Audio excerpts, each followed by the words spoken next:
Hi, welcome to the garden. Today we are going to be using these low tunnels to cover all of the garden beds and protect all of the produce that we have still growing here mid-November. Before we get started on that though, I'm going to walk you around and just show you what type of crops can grow in conditions like this. Tonight we have a hard freeze, and if I don't cover this, they will all most likely die. Some of them could survive it, but because it's been so warm and then it's going to be so drastically cold, I'm not going to be risking it. So we're going to be setting up all of our low tunnels today. Perfect way I found to cover these garden beds. So come along. This bed has Napa cabbage, a purple mustard green, and there's also a purple cabbage in there. There's also some cutting celery that'll be tucked in, and this parsley will stay out. It's not going to be in. We have Rolo here. Let's see what else we can find. We have two beds kind of back to back to each other. I'll walk you down each one. This one here, we have a parsley. These in here are all bok choy, and we have radish, some more cutting celery, and just some lettuce. This is over here is going to be broccoli. It won't be covered. It has not made a head, so I don't think it's going to last through the winter. I did try last winter to grow broccoli under hoop tunnels, and it didn't work. So it could have been, it could be my fault. I'll show you this view, and then I'll show you when it's covered.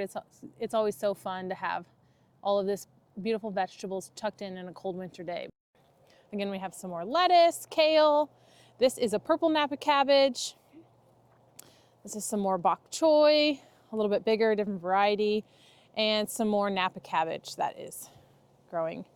Some of these I could pick and eat for dinner, but I already have some from my grandpa, so I don't need any right now. More bok choy. Yes, I do like bok choy in the wintertime, so I do. And I don't grow any in the spring. I only grow it in the fall.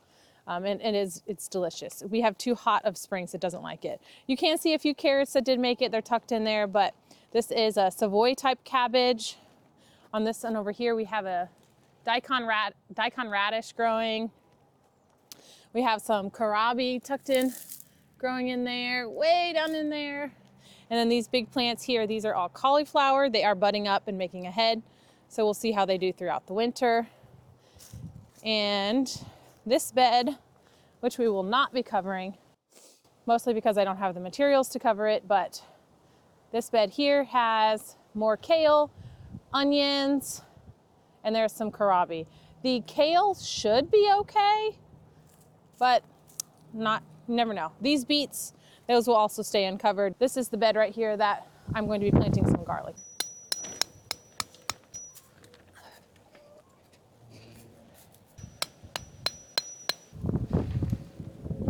All right, let's try not to make a kite.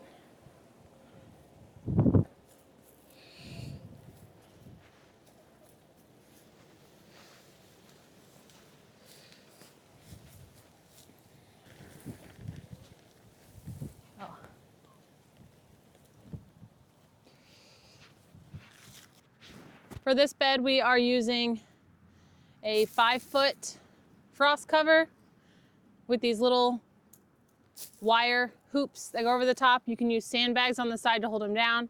I just like to use a T-post because I have them laying around the garden. This is how we set up each one of our low tunnels. We start with one of our hoops there at the end. 5 feet in, we have another hoop. We do like to use the 1/2-inch EMT, and we use our hoop bender to create these. It works the best. You use it, it has the best snow load if you get a lot of snow and wind. It holds up very, very well. On each one of the middle hoops that we have here, we have a hose clamp and a carabiner. And I'll show you what we use those for, but these have changed the way I winter garden. They make my life so much easier. So this, again, this goes on each one of the middle hoops. And on this bed, we have 1, 2, 3 of the middle hoops that we have the hose clamp and the carabiner towards the bottom. It needs to be at soil level. That is very important. And this is, here you can see that we have used a plastic PEX tubing. This is another way you can set it up. As you can see, the snow load on something like this isn't going to be quite as good, and it moves around in the wind, but I ran out of EMT, so this is what we're using. That way I can kind of show you what you can do too. Rebar in the ground on each side of one of the beds, and then you take a 10-foot PEX tubing and slide it over the top. It is also a very nice option for winter gardening. The next step that we have to do is we are going to cut our plastic to go over the top of the bed. This is a 6 mil plastic we are unrolling. It's 10 foot wide, which is perfect for these beds that we have here with our 10-foot EMT and our 3 to 4 foot wide bed. Okay, so when you're measuring this out, you want to leave about 4 foot on each side of your last hoop so that you have enough to tie off on the ends. This piece of metal is what we will be securing the plastic to on this side of the bed. You ready?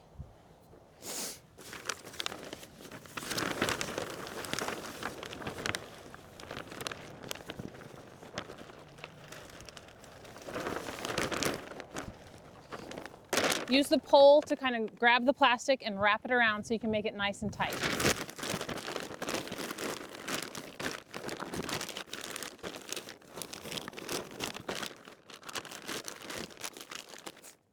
String.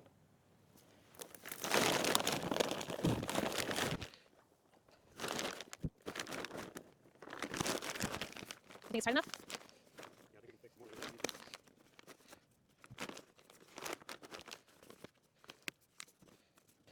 Okay,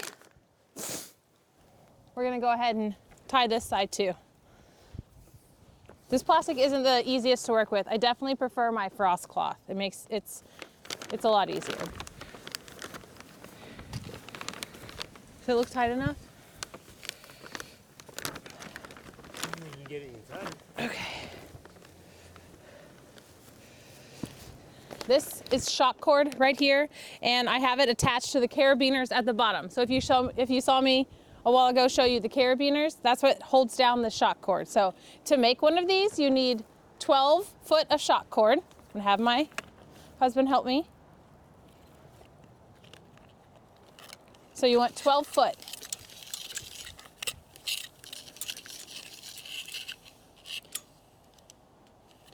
And I'm about to run out. I think I have exactly 12 foot. Oh, we are 2 inches short. That'll be all right.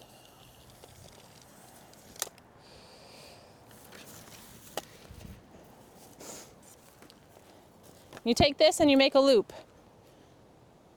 Whoop. Make a loop, tie it together. And then you come up here and you put one end around your carabiner. That's secured to the bottom of your hoop, and you put the other one on the other side and can secure that to the carabiner.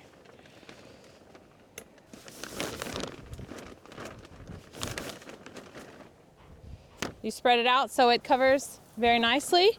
Other than looking really nice, it is also super convenient to harvest anything from these hoops whenever you use this shock cord and carabiner method, because you can just lift it up, grab what you need to grab. If it's a hot day, just go ahead and let that vent.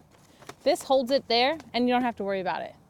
It is amazing and I have loved it. I started this, I think November, December of last year. I used it all through the winter and it held up wonderfully throughout the entire winter season. We have the garden beds all nice and tucked in and ready for our freezing cold temperatures. Thank you so much for watching, and we'll see you in the next one.